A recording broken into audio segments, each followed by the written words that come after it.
കഥയെ ആരംഭിക്കുന്നത് ഫ്രാൻസിലെ ഒരു ഓർഫനേജിൽ നിന്നുമാണ്. അവിടെ താമസിക്കുന്ന ഒരു അനാഥനായ ഒരു കുട്ടിയെ നമ്മൾ പരിചയപ്പെടുന്നു. ആ രാത്രി പുറത്ത് ശക്തമായ ഇടിയും മിന്നലുമെല്ലാം ഉണ്ടായിരുന്നു. പേടിച്ചു വിറച്ച് കിടന്നുറങ്ങിയിരുന്ന ആ കുട്ടി ഉറക്കത്തിനിടയിൽ ഇടിവെട്ടിയപ്പോൾ ഞെട്ടിയെഴുന്നേറ്റു. പിന്നാലെ അവൻ എഴുന്നേറ്റ് അവിടെയുള്ള കിച്ചന്റെ അടുത്തേക്ക് ചെന്നു. കിച്ചണിലെ ഫ്രിഡ്ജ് തുറന്ന് അതിനകത്ത് നിന്ന് കേക്ക് എടുത്ത് കഴിക്കാൻ അവൻ തയ്യാറായി നിന്നു. അപ്പോഴാണ് ഒരു പ്രായമായ മനുഷ്യൻ അവന്റെ പുറകെ വന്നു നിന്നത്. പെട്ടെന്ന് അയാളെ കണ്ടപ്പോ ആ കുട്ടി ഒന്ന് പേടിച്ചു. എന്നാൽ ആ വൃദ്ധൻ ആ കുട്ടിയെയും കൂട്ടിക്കൊണ്ട് അവിടെയുള്ള ലിവിംഗ് റൂമിലേക്ക് പോയി. പ്രായമായ ആ വൃദ്ധന്റെ പേര് റെമി എന്നാണ്. ആ വൃദ്ധൻ ആ കുട്ടിയെ സോഫയിലിരുത്തി അവനൊരു പഴയ കഥ പറഞ്ഞു കൊടുക്കാൻ തുടങ്ങി. ഫ്രാൻസിലെ ഷെവനോ എന്ന് പറയുന്ന ഒരു ഗ്രാമം, അവിടെയുള്ള ഒരു ചെറിയ വീട്ടിൽ ഒരു ബാലൻ താമസിച്ചിരുന്നു. അവന്റെ പേര് റെമി എന്നാണ്. റെമി അവന്റെ അമ്മയുടെ കൂടെ ചെറിയ ഒരു കുടിലാണ് താമസിക്കുന്നത്. ഗ്രാമപ്രദേശമായതുകൊണ്ട് തന്നെ കൃഷി ചെയ്തും മൃഗങ്ങളെയൊക്കെ വളർത്തിയുമായിരുന്നു അവരുടെ ജീവിതം മുന്നോട്ടു പോകുന്നതും. റെമിക്ക് അവന് പ്രിയപ്പെട്ട റൊസൈറ്റ് എന്ന പേരുള്ള ഒരു വളർത്തു പശുവുണ്ട്. അവന്റെ ജീവിതത്തിലെ കൂടുതൽ സമയവും അവൻ ചിലവഴിക്കുന്നത് ആ പശുവിന്റെ കൂടെയായിരുന്നു. ആ ഗ്രാമത്തിൽ നിന്നും കുറച്ചകലെയുള്ള പാരീസ് എന്ന നഗരത്തിലാണ് അവന്റെ അച്ഛൻ ജോലി ചെയ്യുന്നത്. ജെറോം എന്നാണ് അദ്ദേഹത്തിന്റെ പേര്. മാസത്തിൽ ഒരിക്കലൊക്കെ മാത്രമേ ജെറോം വീട്ടിലേക്ക് എത്താറുള്ളൂ.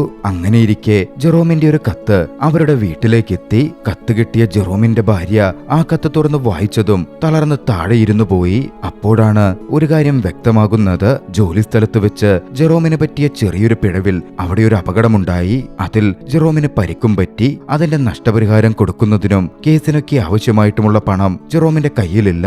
അതുകൊണ്ട് വീട്ടിൽ നിന്ന് കുറച്ച് പണം അയച്ചു കൊടുക്കണം. ജെറോമിന്റെ ഭാര്യയുടെ മുമ്പിലും മറ്റു വഴിയുണ്ടായിരുന്നില്ല. സ്വരുക്കൂട്ടി വെച്ച കുറെ കാശ് അവർ അതിനായിട്ട് മാറ്റി. എന്നാലും അതുകൊണ്ടുമൊന്നും ആവുമായിരുന്നില്ല. മറ്റു മാർഗമില്ലാത്തതുകൊണ്ട് റൊസൈറ്റ് എന്ന റെമിയുടെ ഏറെ പ്രിയപ്പെട്ട ആ വളർത്തു പശുവിനെ വിൽക്കാൻ ആ അമ്മ തീരുമാനിച്ചു. അങ്ങനെ വേദനയോടെയാണെങ്കിലും റൊസൈറ്റ് എന്ന പശുവിനെ തൊട്ടടുത്തുള്ള ഒരു അയൽക്കാരന് വിറ്റു. ആ പശുവിനെ കിട്ടിയ ശേഷം ക്രൂരനായ അയാൾ ആ പശുവിനെ ഒരുപാട് ഉപദ്രവിക്കാൻ തുടങ്ങി. റെമിക്കാകട്ടെ തന്റെ പ്രിയപ്പെട്ട പശുവിനെ പിരിഞ്ഞിരിക്കാൻ പറ്റില്ലായിരുന്നു. അതുകൊണ്ട് രാത്രി ആരും കാണാതെ തൊട്ടടുത്ത വീട്ടിലുള്ള ആ പശുത്തൊഴുത്തിൽ ചെന്ന് അവനവന്റെ പ്രിയപ്പെട്ട പശു റൊസൈറ്റിനെ കാണും. ദേഹത്ത് മുറിവേറ്റ റൊസൈറ്റിനെ തലോടി റെമി ആശ്വസിപ്പിക്കും. അങ്ങനെ ഒരു ദിവസം രാത്രിയിലാണ് റെമി ആ പശുത്തൊഴുത്തിൽ വെച്ച് ആ പശുവിന്റെ ഉടമസ്ഥൻ പിടികൂടുന്നത്. റെമിയെ വഴക്ക് പറഞ്ഞ് അയാൾ അവിടെ നിന്ന് ഓടിച്ചു വിട്ടു. അവിടെ നിന്ന് തിരികെ വീട്ടിലേക്ക് ഇറങ്ങിയോടിയ റെമി വീട്ടിൽ ചെന്നപ്പോൾ കണ്ടത് മടങ്ങിയെത്തിയിരുന്ന അവന്റെ അച്ഛൻ ജെറോമിനെയായിരുന്നു. കേസും വിചാരണയും ഒക്കെയായി ജെറോമിന്റെ കയ്യിലുണ്ടായിരുന്ന കാശ് അത്രയും നഷ്ടപ്പെട്ടു. ആ ഒരു ആക്സിഡന്റ് കേസിന് വേണ്ടി അയാൾ പണം കുറെ ഇട്ടെങ്കിലും കേസ് വിജയിക്കാനും സാധിച്ചില്ല. പാരീസിലുള്ള അയാളുടെ ജോലിയും നഷ്ടപ്പെട്ട് പണമൊന്നുമില്ലാതെയാണ് ജെറോം തിരികെ എത്തിയത്. വീട്ടിലെത്തിയിട്ടും ജെറോം വല്ലാത്ത സങ്കടത്തിലായിരുന്നു. റമിയെ കണ്ടപ്പോ അയാൾ റമിയോട് ദേഷ്യപ്പെട്ട് സംസാരിക്കാനും ആരംഭിച്ചു. തങ്ങളുടെ കഷ്ടകാലത്തിനും ദുരിതത്തിനുമൊക്കെ കാരണം റമിയാണെന്ന മട്ടിലാണ് അവന്റെ സംസാരം. സംസാരത്തിനൊടുവിൽ ജെറോം അവന്റെ ഭാര്യയുമായി തർക്കിച്ചു. തർക്കത്തിനിടയിൽ ജെറോം അവളോട് പറഞ്ഞു, അനാഥനായ ഇവനെ എന്തിനാ ഇപ്പോഴും നീ വളർത്തിക്കൊണ്ടിരിക്കുന്നേ? ഇവൻ നമുക്കൊരു അധികപ്പറ്റാണ്. എത്രയും വേഗം ഇവനെ അനാഥാലയത്തിൽ ഏൽപ്പിക്കണം. അപ്പോഴാണ് അക്കാര്യം വ്യക്തമാകുന്നത്. റമി അവരുടെ വളർത്തുമകനാണ്. റമിയാണെങ്കിൽ മാറി നിന്ന് അതത്രയും കേട്ടിരുന്നു. അവൻ അമ്മയ്ക്കടുക്കൽ ഉള്ള കാര്യങ്ങൾ ചോദിച്ചു. പറയാൻ ഏറെ മടിയുണ്ടായിരുന്നെങ്കിലും അവന്റെ വളർത്തമ്മ എല്ലാ കാര്യങ്ങളും അവനോട് വിശദീകരിച്ചു. 10 വർഷങ്ങൾക്ക് മുമ്പ് പാരീസിൽ ജെറോം ജോലിക്കായി പോകുന്ന വഴിക്കായിരുന്നു അവിടെയുള്ള ഒരു പള്ളിയുടെ മുമ്പിൽ ഉപേക്ഷിക്കപ്പെട്ട നിലയിൽ ഒരു കുഞ്ഞിനെ കണ്ടത്. കനത്ത മഞ്ഞുവീഴ്ചയുള്ള സമയമാണ്. ജെറോം ആ കുഞ്ഞിന്റെ അടുത്ത് ചെന്ന് അതിനെ എടുത്തു നോക്കിയപ്പോ ആ കുട്ടിയെ പൊതിഞ്ഞ വസ്ത്രവും തുണിയും ഒക്കെ നോക്കിക്കണ്ടു. അത് അത്രമേൽ വിലപിടിപ്പുള്ള ഒന്നായിരുന്നു.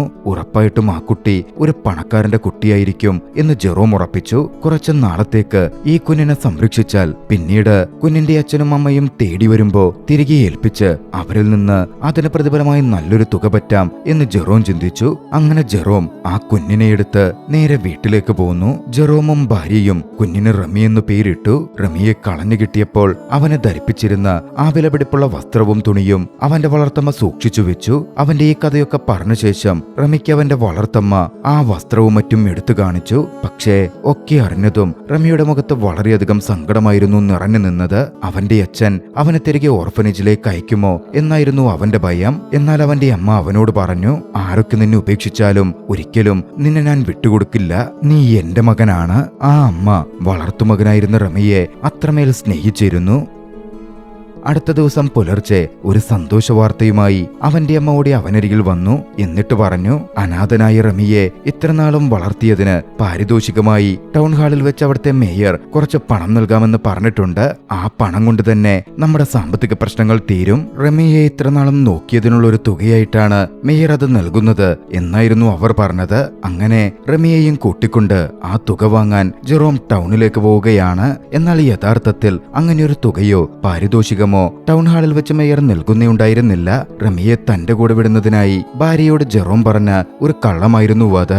റമിയെ അവിടെ ഒരു ഓർഫനേജിൽ ഏൽപ്പിക്കാനായിരുന്നു ജെറോമിന്റെ തീരുമാനം. അതിനായിട്ടാണ് അവനെ കൂടെ കൂട്ടിയതും. യാത്രാമധ്യേ ഇക്കാര്യം മനസ്സിലാക്കിയ റമി വളരെയധികം സങ്കടപ്പെട്ടു. റമി ജെറോമിന്റെ കയ്യിൽ നിന്ന് ഓടി രക്ഷപ്പെടുകയാണ്. റമിയെ പിടിക്കാനായി ജെറോമും ആ നഗരത്തിലുണ്ടായിരുന്ന കുറച്ചുപേരും അവന്റെ പിന്നാലെയോടി. റമി ഓടിക്കയറി ചെന്നതാകട്ടെ മദ്യം വിൽക്കുന്ന ഒരു ഷോപ്പിലേക്കായിരുന്നു. ആ കടയിൽ കയറിയ റമി പ്രായമായ ഒരു വൃദ്ധന്റെ മുമ്പിൽ ചെന്നുപെട്ടു. വിറ്റാലിസ് എന്ന പേരുള്ള ആ വൃദ്ധൻ ഒരു തെരുവ് കലാകാരനാണ്. തെരുവിലൂടെ പാട്ടുപാടിയും ഡാൻസ് കളിച്ചും കലാപരിപാടികൾ നടത്തിയും ജീവിക്കുന്ന ഒരു പ്രായമായ മനുഷ്യൻ. അയാളുടെ ട്രൂപ്പിൽ അയാൾക്ക് കൂട്ടായി ലക്കി എന്ന പേരുള്ള ഒരു കുരങ്ങനും ക്യാപ്പി എന്ന പേരുള്ള ഒരു പട്ടിയുമുണ്ട്. അങ്ങനെ റമിയുടെ പുറകെ വന്ന ജെറോം ആ കടയിൽ കയറുമ്പോൾ പ്രായമായ വിറ്റാലിസിനെ കണ്ടു. റമിയെ ഒരു ഓർഫനേജിൽ ഏൽപ്പിക്കാനാണ് ജെറോം അവന്റെ പുറകെ വന്നത് എന്ന് വിറ്റാലിസിന് മനസ്സിലായി. അങ്ങനെ വിറ്റാലിസ് ജെറോമുമായി ഒരു കരാറിലെത്തി. ഒരു വർഷത്തേക്ക് റമിയെ ഞാൻ നോക്കിക്കോളാം, അവൻ എന്റെ കൂടെ നിൽക്കട്ടെ, അവനെ കൊണ്ടുപോകുന്നതിന് പകരമായി അതിനൊത്ത പണവും ഞാൻ നൽകാം. ജെറോമിന് കാശിന് ബുദ്ധിമുട്ടായതുകൊണ്ടും ആ പയ്യനെ ഒഴിവാക്കേണ്ടതുകൊണ്ടും അയാൾ ആ കരാറിന് സമ്മതിച്ചു. അവിടെ നിന്ന് കഥ വീണ്ടും പ്രസന്റിലേക്ക് വരുന്നു. കഥ പറയുന്ന പ്രായമായ റമി കഥ പറച്ചിൽ തുടരുകയാണ്. കഥ കേൾക്കാൻ കൂടുതൽ കുട്ടികൾ അദ്ദേഹത്തിന്റെ അടുത്തേക്ക് വന്നു. അങ്ങനെ അവരെല്ലാം കൂടെ ഇരുത്തി റമി തന്റെ കഥ തുടർന്നു. ജെറോമും റമിയെ വളർത്തിയ അവന്റെ അമ്മയും റമിയെ വിറ്റാലിസിന് കൈമാറി. റമിയെ ഇത്രയും നാൾ വളർത്തിയ അവന്റെ അമ്മയ്ക്ക് വിറ്റാലിസ് അവനെ കൂട്ടിക്കൊണ്ടുപോകുന്നത് കണ്ടപ്പോ അവനെ പിരിയാൻ തീരെ താല്പര്യമില്ലായിരുന്നു. എന്ത് വില കൊടുത്തും അവനെ വിടാതിരിക്കാൻ ആശ്രയ അവന്റെ പിന്നാലെ ഓടാൻ ശ്രമിച്ചെങ്കിലും അവരുടെ ഭർത്താവ് അവരെ പിടിച്ചു നിർത്തി. അവസാനം റമിക്ക് വിറ്റാലിസിന്റെ കൂടെ തന്നെ പോകേണ്ടി വന്നു. വിറ്റാലിസ് റമിയെയും കൂട്ടി ഫ്രാൻസിന്റെ നഗരങ്ങളിലേക്ക് ഇറങ്ങി. റമിക്ക് ആവശ്യമായ എഴുത്തും വായനയും അങ്ങനെ കുറെ കാര്യങ്ങൾ വിറ്റാലിസ് പഠിപ്പിച്ചു കൊടുക്കാൻ ആരംഭിച്ചു. പ്രായമായ വിറ്റാലിസ് പാവപ്പെട്ട ഒരു നല്ല മനുഷ്യനായിരുന്നു. റമിക്ക് വിറ്റാലിസിനോട് പെട്ടെന്ന് തന്നെ സൗഹൃദം അനുഭവപ്പെട്ടു. അയാൾ അവനെ പാട്ട് പാടാനും വായിക്കാനും എഴുതാനും ഒക്കെ പഠിപ്പിക്കാനും ആരംഭിച്ചു. എഴുതാൻ പഠിച്ച റമി തന്നെ വളർത്തിയ അമ്മയ്ക്ക് കത്തുകൾ എഴുതുമായിരുന്നു. ആ അമ്മയും അതിൽ സന്തോഷിച്ചു. തെരുവുകളിലെ തന്റെ ജീവിതവും കാഴ്ചകളും ഒക്കെയായിരുന്നു അവൻ ആ കത്തുകളിൽ എഴുതിയിരുന്നത്. അങ്ങനെ മുന്നോട്ടുള്ള ദിവസങ്ങളിൽ റമിയും വിറ്റാലിസും അവരുടെ കൂടെയുള്ള പ്രിയപ്പെട്ട മൃഗങ്ങളും ഒന്നുചേർന്ന് തെരുവ് നാടകങ്ങളും പരിപാടികളും അവതരിപ്പിച്ച് മുന്നോട്ടേക്ക് ജീവിച്ചു പോന്നുകൊണ്ടിരുന്നു. ഫ്രാൻസിലെ ചില പ്രമാണികളുടെ മുമ്പിൽ അവർ തങ്ങളുടെ പരിപാടികൾ ഒരിക്കൽ അവതരിപ്പിച്ചു. അവിടെയുണ്ടായിരുന്ന മിക്ക ആളുകൾക്കും അത് വളരെ ഇഷ്ടപ്പെട്ടു. അങ്ങനെ ഇരിക്കെയാണ് ഫ്രാൻസിലെ ഒരു ധനികന്റെ മകളുടെ ബർത്ത്ഡേക്ക് പരിപാടി അവതരിപ്പിക്കാൻ അവർക്ക് ക്ഷണം ലഭിക്കുന്നത്. ഒരു ചെറിയ ബോട്ടിൽ വെച്ച് നടക്കുന്ന അല്പം ആർഭാടപൂർവമായ ഒരു ബർത്ത്ഡേ ആഘോഷമായിരുന്നു അത്. ലിസ എന്ന കാലിന് വയ്യാത്ത ഒരു ചെറിയ പെൺകുട്ടിയുടെ ബർത്ത്ഡേ ആയിരുന്നു. ലിസ എന്നായിരുന്നു അവളുടെ പേര്. വീൽചെയറിലാണ് അവളുടെ സഞ്ചാരം. അങ്ങനെ റമിയാകട്ടെ ലിസ എന്ന പെൺകുട്ടിയുമായി വളരെ പെട്ടെന്ന് തന്നെ എടുത്തു. റമിയുമായുള്ള സൗഹൃദത്തിൽ ലിസയ്ക്ക് വളരെയധികം സന്തോഷം തോന്നി. ലിസയുടെ അമ്മയാകട്ടെ അവരുടെ ആ സൗഹൃദം ശ്രദ്ധിക്കുന്നുണ്ടായിരുന്നു. എപ്പോഴും ഒറ്റയ്ക്കായിരുന്ന അവഗണിക്കപ്പെട്ടിരുന്ന ലിസയ്ക്ക് കളിക്കാൻ അങ്ങനെ ഒരു കൂട്ട് കിട്ടിയത് കണ്ട് അവളുടെ അമ്മയും സന്തോഷിച്ചു. പക്ഷേ പുറകെയാണ് വിറ്റാലിസിനെ ഫ്രാൻസിലെ പോലീസ് അറസ്റ്റ് ചെയ്തത്. മൃഗങ്ങളെ ഉപയോഗിച്ച് തെരുവിൽ പരിപാടി അവതരിപ്പിച്ചു എന്നതായിരുന്നു അയാൾക്കെതിരെ വന്ന കേസ്. കാരണം തെരുവിൽ മൃഗങ്ങളെ ഉപയോഗിച്ച് പരിപാടികൾ അവതരിപ്പിക്കുന്നത് ആ നാട്ടിൽ കുറ്റകൃത്യമായിരുന്നു. അങ്ങനെ വിറ്റാലിസിനെ പോലീസ് ജയിലിൽ അടച്ചു. വിറ്റാലിസ് ജയിലിലായിരുന്ന സമയം റമിയെ സംരക്ഷിച്ചതും അഭയം കൊടുത്തതും ലിസയുടെ മാതാവായിരുന്നു. തന്റെ മകൾ ലിസയ്ക്ക് ഒരു കമ്പനിയാകുമല്ലോ അവൻ എന്നായിരുന്നു അവർ ചിന്തിച്ചത്. റമി എപ്പോഴും അവളുടെ കൂടെ നിന്നു, അവളുടെ കൂടെ കളിച്ചു, അവളെ സപ്പോർട്ട് ചെയ്തു. ഒരു ദിവസം റമി അവന്റെ ആ പഴയ കഥ ലിസയോട് പറഞ്ഞു. കുഞ്ഞായിരുന്നപ്പോൾ ഒരു പള്ളിയുടെ മുമ്പിൽ വെച്ച് അവനെ അവന്റെ വളർത്തു മാതാപിതാക്കൾക്ക് കളഞ്ഞു കിട്ടിയതാണെന്നും അന്നു മുതൽ തന്റെ ജീവിതം എങ്ങനെ മാറിമറിഞ്ഞുവെന്നും പിന്നാലെ അന്ന് താൻ ഉപേക്ഷിക്കപ്പെട്ടപ്പോൾ തന്നെ പൊതിഞ്ഞിരുന്ന ആ ബ്ലാങ്കറ്റും വില കൂടിയ തുണിയും റമി ലിസയെ കാണിച്ചു കൊടുക്കുകയും ചെയ്തു. അങ്ങനെ കുറച്ചു ദിവസങ്ങൾ കൂടി മുന്നോട്ടേക്ക് പോയി. വിറ്റാലിസിന് 2 മാസമായിരുന്നു തടവ് ശിക്ഷ വിധിച്ചത്. അയാളുടെ ഐഡന്റിറ്റി വെളിപ്പെടുത്താൻ തയ്യാറാവാത്തതുകൊണ്ടുകൂടിയായിരുന്നു അത്രയും ശിക്ഷ വിധിക്കപ്പെട്ടതും. അങ്ങനെ ഒടുവിൽ ജയിലിൽ നിന്നിറങ്ങി വിറ്റാലിസ് പുറത്തെത്തി. ദൂരെ നിന്ന് വിറ്റാലിസ് വരുന്നത് കണ്ടപ്പോ റമി സന്തോഷത്തോടെ അദ്ദേഹത്തിന്റെ അടുത്തേക്ക് ഓടിച്ചെന്ന് കെട്ടിപ്പിടിച്ചു. ആ ദിവസം തന്നെ ലിസയുടെ അമ്മ വിറ്റാലിസിനെ ഭക്ഷണം കഴിക്കാൻ ക്ഷണിച്ചു. വിറ്റാലിസ് ഭക്ഷണം കഴിക്കുമ്പോ ലിസയുടെ അമ്മ അയാളോടൊരു കാര്യം ചോദിച്ചു. ഇനിയുള്ള കാലം റമി ഞങ്ങളുടെ കൂടെ ജീവിച്ചോട്ടെ എന്നായിരുന്നു അത്. ലിസയ്ക്ക് കൂട്ടായി അവളുടെ കളിത്തോടനായി റമി ഇനിയുള്ള കാലം ഇവിടെ കഴിഞ്ഞോട്ടെ. ആ സ്ത്രീയുടെ ചോദ്യത്തിന് കൃത്യമായി ഉത്തരം നൽകാൻ വിറ്റാലിസിന് സാധിച്ചില്ല. കാരണം റമി അവിടെ ജീവിക്കുകയാണെങ്കിൽ അവന് സുരക്ഷിതമായൊരു ജീവിതം കിട്ടുമെന്നും അവന്റെ വളർച്ചയ്ക്ക് അത് നല്ല സ്ഥലമാണെന്നും അദ്ദേഹത്തിന് നന്നായിട്ടറിയാം. പക്ഷേ അവിടെ അവൻ കുടുങ്ങിപ്പോകും. ചിലപ്പോൾ ഒരു ബാല്യക്കാരനപ്പുറം അവന് വളരാൻ സാധിക്കില്ല. അദ്ദേഹത്തിന്റെ ആഗ്രഹം എന്തെന്നാൽ റമിക്ക് കൂടുതൽ ലോകം കാണിച്ചു കൊടുക്കണമെന്നും അവൻ കാണാത്ത കുറേയേറെ കാര്യങ്ങൾ അവനെ പഠിപ്പിക്കണമെന്നുമായിരുന്നു. എന്തായാലും റമിക്ക് ഇഷ്ടമുള്ള ആളുടെ കൂടെ അവൻ നിൽക്കട്ടെ എന്ന് വിറ്റാലിസ് ആ സ്ത്രീയോട് പറഞ്ഞു. തീരുമാനം അങ്ങനെ റമിയിലേക്ക് എത്തി. പക്ഷെ റമി തിരഞ്ഞെടുത്തത് വിറ്റാലിസിന്റെ കൂടെ ജീവിക്കാനായിരുന്നു. റമിയുടെ ആ തീരുമാനം ലിസയെ വളരെയധികം സങ്കടപ്പെടുത്തി. അവളെ വിട്ടുപോകുന്നതിൽ റമിക്കും വിഷമമുണ്ടായിരുന്നു. അവസാനം പോകുന്നതിന് മുമ്പ് റമി ലിസയോട് പറഞ്ഞു, ഉറപ്പായും ഒരിക്കൽ ഞാൻ നിന്റെ അരികിലേക്ക് തിരിച്ചു വരും. അങ്ങനെ ലിസയോട് യാത്ര പറഞ്ഞ് അവരിരുവരും അവിടെ നിന്ന് പുറപ്പെട്ടു. പിന്നീടുള്ള ദിവസങ്ങളിൽ റമിയും വിറ്റാലിസും കുറേയേറെ സ്ഥലങ്ങൾ ചുറ്റി സഞ്ചരിച്ചു. അങ്ങനെ യാത്ര ചെയ്യുന്നതിനിടയിലാണ് ഒരു ദിവസം അവർ ഒരു കാടിനകത്തെത്തിപ്പെട്ടത്. രാത്രി വൈകിയിരുന്നു. കുറച്ചധികം ചെന്നായ്ക്കൾ അവരെ ചുറ്റി വളഞ്ഞു. ആ ആക്രമണത്തിൽ ലക്കി എന്ന അവരുടെ കുരങ്ങിന് സാരമായി പരിക്കേറ്റു. പക്ഷേ എങ്ങനെയൊക്കെയോ അവർ ചെന്നായ്ക്കളിൽ നിന്നെല്ലാം രക്ഷപ്പെട്ട് അവിടെ ഉണ്ടായിരുന്ന ഒരു തകർന്ന വീട്ടിലേക്ക് കയറി ഒളിച്ചു. തൊട്ടടുത്ത ദിവസം പരിക്കേറ്റ ലക്കിയെയും കൂട്ടിക്കൊണ്ട് വിറ്റാലിസ് ഒരു ഡോക്ടറുടെ അടുക്കലെത്തി. ലക്കിയുടെ അവസ്ഥയാണെങ്കിൽ വളരെയധികം മോശമായിരുന്നു. അതിന്റെ കൂടെ തന്നെ ഡോക്ടർ വിറ്റാലിസിനെയും പരിശോധിച്ചു. അപ്പോഴാണ് വയ്യാതിരുന്ന അദ്ദേഹത്തിന് ക്ഷയരോഗം ബാധിച്ചിട്ടുണ്ട് എന്ന് ഡോക്ടർ മനസ്സിലാക്കുന്നത്. അദ്ദേഹത്തിന്റെ അവസ്ഥ മോശമാണെന്നും ഉടൻ ചികിത്സിക്കണം എന്നും ഡോക്ടർ വാൺ ചെയ്തു. അവരുടെ ആ യാത്രയിലുടനീളം വിറ്റാലിസ് ചോര തുപ്പാറുണ്ടായിരുന്നു. അതിന്റെ കാരണവും ഈ രോഗം തന്നെയായിരുന്നു. പക്ഷേ വിറ്റാലിസ് തന്റെ ഈ രോഗത്തെക്കുറിച്ച് റമിയോട് പറഞ്ഞതേയില്ല.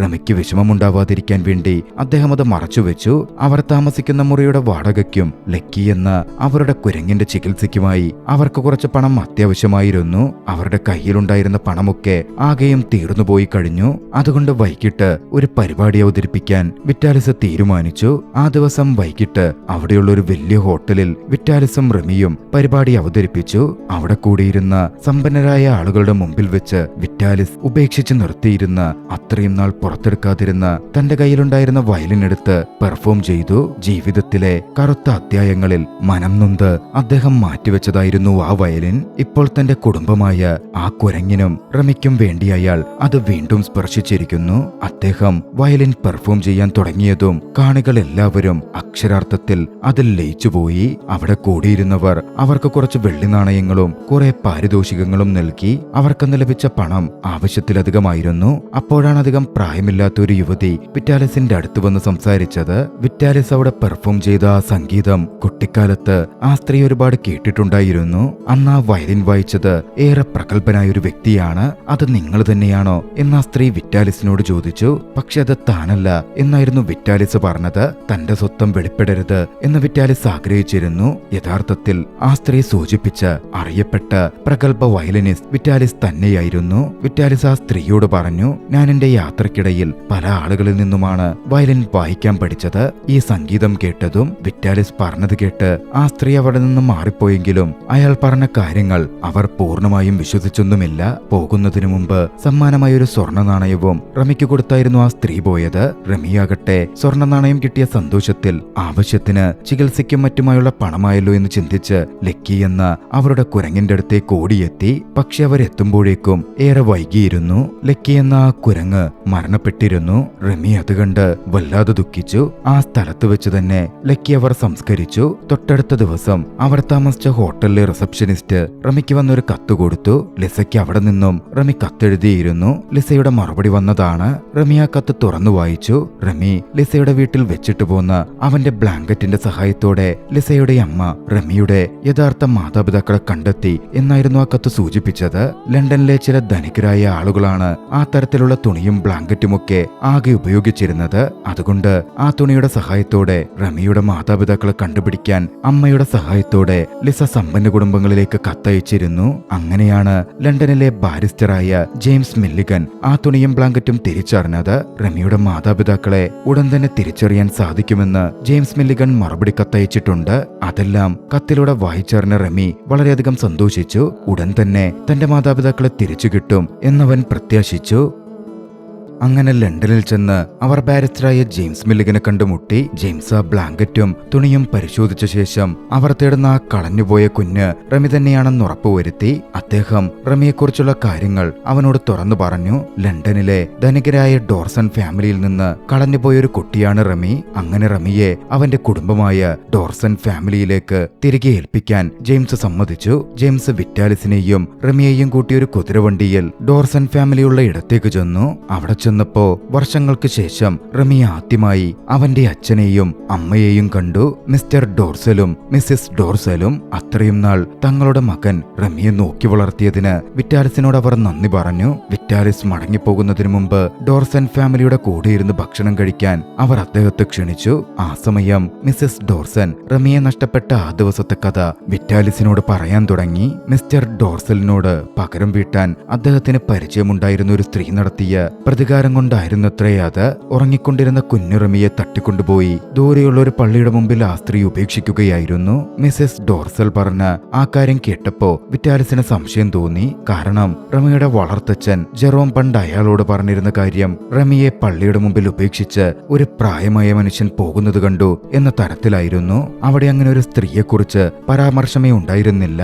വിറ്റാലിസ് അതിനെപ്പറ്റി സംശയത്തോടെ മിസ്സസ് ഡോർസലിനോട് ചോദിച്ചു. അതിന് മറുപടി പറഞ്ഞതാകട്ടെ ജെയിംസ് ആയിരുന്നു. ഒരുപക്ഷെ അയാൾ ആ സ്ത്രീയുടെ സഹായിയായിരിക്കാം എന്നായിരുന്നു അത്. എന്തായാലും വിറ്റാലിസ് റെമിയെ ഡോർസൽ ഫാമിലിയിൽ ഏൽപ്പിച്ചു പോകാൻ തീരുമാനിച്ചു. പോകുന്നതിനു മുമ്പ് അദ്ദേഹം റെമിയോട് യാത്ര പറഞ്ഞു. റെമി കരഞ്ഞുകൊണ്ട് വിറ്റാലിസിനെ കെട്ടിപ്പിടിച്ചു. മടങ്ങിപ്പോകുന്നതിനു മുമ്പ് ജെയിംസ് ഒരു കവറിൽ കുറച്ചു പണം വിറ്റാലിസിന് നൽകി. ഇത്രയും നാൾ റെമിയെ സുരക്ഷിതമായി നോക്കിയതിനുള്ള പ്രതിഫലമായിരുന്നു ആ പണം. വിറ്റാലിസ് വൈകാതെ അവിടെ നിന്ന് പുറപ്പെട്ടു. കുതിരവണ്ടിയിൽ കയറി തനിക്കേറെ പ്രിയപ്പെട്ട മനുഷ്യൻ പോകുന്നത് റെമി നോക്കി നിന്നു. ശേഷം അവൻ തന്റെ വീട്ടിലേക്ക് ഓടിക്കയറി അവന്റെ മുറിയിലെ ബെഡിൽ കിടന്ന് കരയാൻ ആരംഭിച്ചു. വിറ്റാലിസ് അവൻ അത്രമേൽ പ്രിയപ്പെട്ട വ്യക്തിയായിരുന്നു. അങ്ങനെ ആ ദിവസം രാത്രി റെമി അവന്റെ പുതിയ വീട്ടിൽ കിടന്നുറങ്ങി. പിറ്റേന്ന് ഉണർന്നപ്പോൾ മുകളിൽ നിന്ന് കുറച്ച് വെള്ളമിറ്റ് വീഴുന്നത് അവൻ ശ്രദ്ധിച്ചു. എന്തായിരിക്കും അതിന് കാരണം എന്ന് നോക്കാൻ അവൻ മുറിയിൽ നിന്ന് പുറത്തേക്കിറങ്ങി. അപ്പോഴാണ് പുറത്ത് മുഴുവൻ നന്നായി മഞ്ഞു പെയ്യുന്നത് റെമി ശ്രദ്ധിച്ചത്.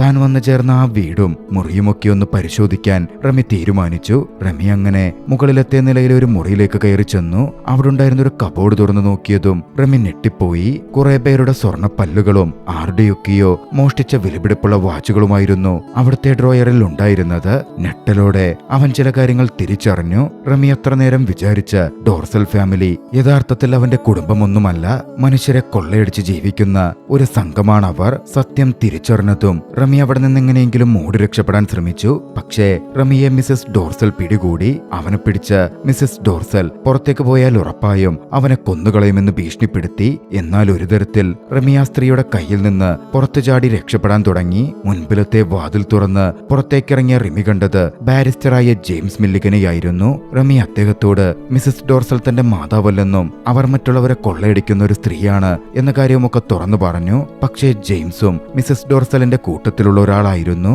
അതുകൊണ്ട് തന്നെ റെമിയെ പിടിച്ച അയാൾ മിസ്സസ് ഡോർസലിനെ ഏൽപ്പിച്ചു. ജെയിംസും അവന്റെ കൂട്ടാളികളും ആ വീടിന് വെളിയിൽ തന്നെ നിന്നു. മിസ്സസ് ഡോർസൽ റെമിയെ ബലമായി അകത്തേക്ക് കൊണ്ടുപോയി അവിടെ ഒരു കസേരയിൽ ഇരുത്തി. ശേഷം മിസ്സസ് ഡോർസൽ അവളുടെ ഭർത്താവ് മിസ്റ്റർ ഡോർസലിനോട് റെമിയുടെ തലക്കടിച്ച് അവനെ കൊന്നുകളഞ്ഞേക്കാൻ പറഞ്ഞു. അവിടെ ഉണ്ടായിരുന്ന ഒരു വസ്തു ഉപയോഗിച്ച് അയാൾ റെമിയുടെ തലക്കടിക്കാൻ കൈ ഓങ്ങിയപ്പോഴാണ് വിറ്റാലിസും അയാളുടെ പട്ടി ക്യാപ്പിയും കൂടി അങ്ങോട്ടേക്ക് കയറി വന്നത്. ക്യാപ്പി എന്ന ആ നായ അവിടെ ഉണ്ടായിരുന്ന അവരുടെ സഹായിയെ കടിച്ചു കീറി. വിറ്റാലിസ് ആകട്ടെ മിസ്റ്റർ ഡോർസലിനെയും കൈകാര്യം ചെയ്തു. മിസ്റ്റർ ഡോർസലിന്റെ കഴുത്തിന് പിടിച്ച് ഒരു മേശയിൽ ചേർത്തുവെച്ച് വിറ്റാലിസ് അയാളോട് കാര്യങ്ങൾ ചോദിച്ചു. അങ്ങനെ അയാൾ ഭയന്നുകൊണ്ട് എല്ലാ സത്യങ്ങളും വിറ്റാലിസിനോട് തുറന്നു പറഞ്ഞു. റെമിയെ കൊല്ലാൻ ഏൽപ്പിച്ചത് മറ്റാരുമായിരുന്നില്ല, പുറത്തുനിന്ന് ജെയിംസ് മില്ലിഗൻ എന്ന ബാരിസ്റ്റർ തന്നെയാണ്. യഥാർത്ഥത്തിൽ അയാൾ റെമിയുടെ സ്വന്തം അങ്കിളായിരുന്നു. റെമിയുടെ അച്ഛൻ മരിച്ച ശേഷം അയാളുടെ സ്വത്തും സമ്പത്തുമെല്ലാം പാരമ്പര്യമായി ജെയിംസ് മില്ലിഗന് വന്നു ചേരണമായിരുന്നു. അപ്പോഴാണ് റെമി എന്ന ഈ സ്വത്തിന്റെയൊക്കെ യഥാർത്ഥ അവകാശി റമിയുടെ അച്ഛന്റെ മകൻ ജീവിച്ചിരിപ്പുണ്ട് എന്ന വിവരം ഒരു കത്ത് മുഖേന അയാൾ അറിഞ്ഞത് തന്റെ ആ സ്വത്തും സമ്പത്തുമൊന്നും നഷ്ടപ്പെടാതിരിക്കാൻ റമിയെ കൊന്നുകളയാൻ അയാൾ തീരുമാനിച്ചു. റമി കുട്ടിയായിരുന്നപ്പോൾ തന്നെ അവനെ കൊന്നുകളയാൻ ഡോർസലിനോട് ജെയിംസ് പറഞ്ഞതായിരുന്നു. പക്ഷെ അന്ന് കുഞ്ഞായിരുന്ന റമിയെ കൊന്നുകളയാൻ മനസ്സ് വരാതിരുന്ന ഡോർസൽ അവിടെയുണ്ടായിരുന്ന ഒരു പള്ളിയുടെ വാതിൽക്കൽ റമിയെ ഉപേക്ഷിക്കുകയായിരുന്നു. ഡോർസലിന്റെ കഴുത്തിന് കുത്തിപ്പിടിച്ച് വിറ്റാലിസ് ഒരു കാര്യം കൂടി അയാളോട് ചോദിച്ചു. റമിയുടെ യഥാർത്ഥ മാതാപിതാക്കൾ ഇപ്പോൾ എവിടാണ്? ഡോർസൽ അതിന് മറുപടിയായി റമിയുടെ യഥാർത്ഥ അമ്മയുടെ പേരും അവർ ഇപ്പോൾ എവിടെയാണ് താമസിക്കുന്നത് എന്ന വിവരവുമൊക്കെയും പറഞ്ഞുകൊടുത്തു. അങ്ങനെ ആ വീട്ടിൽ നിന്ന് വിറ്റാലിസ് റമിയെയും കൂട്ടി വെളിയിലേക്ക് ഇറങ്ങി.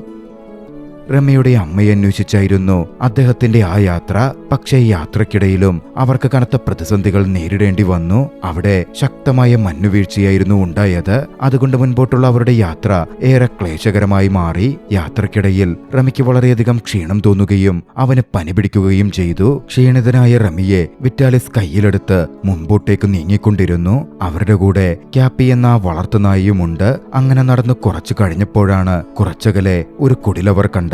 ആ മഞ്ഞിൽ നിന്ന് രക്ഷപ്പെടാൻ വിറ്റാലിസ് റമിയെയും കൂട്ടി ആ ഷെഡിനകത്തേക്ക് കയറി. റമിയെ ആ തണുപ്പിൽ നിന്നെല്ലാം സുരക്ഷിതനാക്കി വിറ്റാലിസ് ചേർത്തു പിടിച്ചു. എന്നാൽ വിറ്റാലിസിനും തന്റെ ആരോഗ്യം നഷ്ടപ്പെട്ടുകൊണ്ടിരിക്കുകയാണ്. ക്ഷയരോഗമുള്ളതുകൊണ്ട് അദ്ദേഹം പെട്ടെന്ന് തന്നെ ക്ഷീണിതനായി. കുറച്ചു സമയം കഴിഞ്ഞ് റമി കണ്ണു തുറന്നു നോക്കുമ്പോൾ വിറ്റാലിസ് കണ്ണടച്ചിരിക്കുകയായിരുന്നു. വിറ്റാലിസിനെ തട്ടി റമി എഴുന്നേൽപ്പിക്കാൻ ശ്രമിച്ചെങ്കിലും അദ്ദേഹം കണ്ണുകൾ തുറക്കുന്നേയുണ്ടായിരുന്നില്ല. അതിനോടകം വലിയ മനസ്സുള്ള ആ മനുഷ്യൻ ഈ ലോകത്തോട് വിട പറഞ്ഞു കഴിഞ്ഞിരുന്നു. റമിയുടെ മാസ്റ്ററും അവന്റെ ഉറ്റ സുഹൃത്തുമായ വിറ്റാലിസ് മരണപ്പെട്ടതറിഞ്ഞ റമി അവിടെ ഇരുന്ന് പൊട്ടിക്കരഞ്ഞു. റമിയുടെ കരച്ചിൽ കേട്ടാണ് പുറത്തുണ്ടായിരുന്ന കുറച്ച് സെക്യൂരിറ്റി ഗാർഡുകൾ അവന്റെ അടുത്തേക്ക് വന്നു ചേർന്നത്. അവർ അങ്ങനെ റമി അവിടെ നിന്ന് രക്ഷപ്പെടുത്തി. മയങ്ങിയിരുന്ന അവൻ കണ്ണു തുറക്കുമ്പോ വലിയൊരു വീട്ടിലായിരുന്നു. അവന്റെ തൊട്ടടുത്ത് ആ കട്ടിലിൽ ഒരു സ്ത്രീയും ഇരിപ്പുണ്ടായിരുന്നു. കണ്ണു തുറന്ന അവനോട് ആ സ്ത്രീ സംസാരിച്ചു. റമിയെ സെക്യൂരിറ്റി ഗാർഡുകൾ ഇവിടെ കൊണ്ടുവന്നതാക്കിയതാണെന്നും റമിയുടെ കൂടെയുണ്ടായിരുന്ന മാസ്റ്റർ തലേന്ന് രാത്രി മരണപ്പെട്ടെന്നും ആ സ്ത്രീ അവനോട് പറഞ്ഞു. മാസ്റ്ററുടെ മരണവിവരം ഓർത്തെടുത്ത റമി വീണ്ടും ആ കട്ടിലിൽ കിടന്നു കരഞ്ഞു. ക്ലാര എന്ന പേരുള്ള ആ സ്ത്രീ നാട്ടിലെ തന്നെ അറിയപ്പെടുന്ന ഒരു ധനികയാണ്. റമിക്ക് ആവശ്യമായ സൗകര്യങ്ങളെല്ലാം വേഗത്തിൽ ഒരുക്കി കൊടുക്കാൻ സെർവൻസിനോട് ക്ലാര പറഞ്ഞു. പിന്നാലെ അവർ അവിടെ നിന്ന് നേരെ ഹാളിലേക്ക് ചെന്നു. അവിടെ ക്ലാരയെയും കാത്ത് ജെയിംസ് മില്ലിഗൻ വന്നെത്തിയിരിക്കുന്നുണ്ടായിരുന്നു. ജെയിംസ് മില്ലിഗൻ റമിയെ തിരികെ കിട്ടാൻ ക്ലാരയോട് സംസാരിച്ചു. പക്ഷേ അവന്റെ ആരോഗ്യം വീണ്ടെടുത്ത ശേഷം മാത്രമേ